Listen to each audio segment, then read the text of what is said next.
here's an interesting thing. I think that's happening with so the LGBT power groups are excluded groups, right? And so it started out with gay rights. And then one of the things that's happened that's so interesting, so you could think of there was a normative group and there was excluded people. Okay, and so one section of the excluded people stood up and said, hey, you know, enough of this exclusion. So we're going to categorize ourselves and we're going to fight for recognition as the excluded. We're going to fight to be included. But what happens is, well, it's L, and then it's LB, and then it's LBG, and then it's LGBT. And the last thing I saw, which was actually handed to the medical students at the University of Toronto, there's 20 letters. Why? Well, because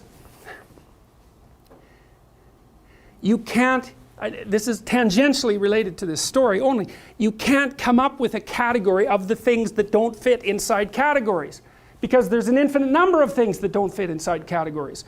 And so when you try to build a category out of all uncategorical entities, all that happens is it starts to fragment. Because there's actually no unity there. And one of the things you are starting to see is that there's power battles emerging on the part of the excluded, on the left. And it's inevitable. And I think that's what this story is trying to represent, is that you can't build the state up beyond a certain size. If you do, it will fragment and fall apart. The people within it will no longer speak the same language, and they'll disperse themselves to different corners of the earth. And so I think we're actually in real danger of forgetting this. And one of the things that I saw, I read a couple of ominous things. So if you plot the size of economic catastrophes over the last 30 years, they're getting bigger each time.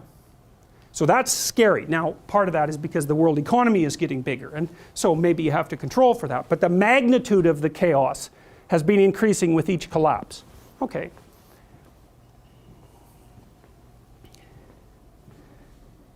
One of the things that came out of the last collapse, 2008, was the government rescuing collapsed companies like AIG and the Royal Bank of Scotland, which, by the way, was the biggest company in the world. No one knows that, but Royal Bank of Scotland collapsed. It was the biggest company in the world. And AIG was the insurer of insurers.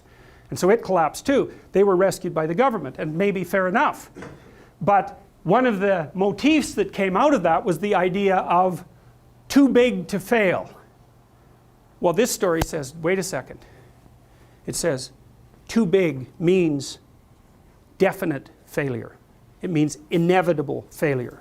And that strikes me as highly probable. Is that there's a warning in this story, although it's a bare story, right? It's only 4 or 5 lines. It's just the outlines. But it's placed in a very particular place. It's placed right after the flood, right? It's like, well, there's the nihilistic chaos of the flood, and then there's the totalitarian temptation to build hyperstructures that can theoretically replace the transcendent. Well, what happens? You build the hyperstructure and it fragments from within.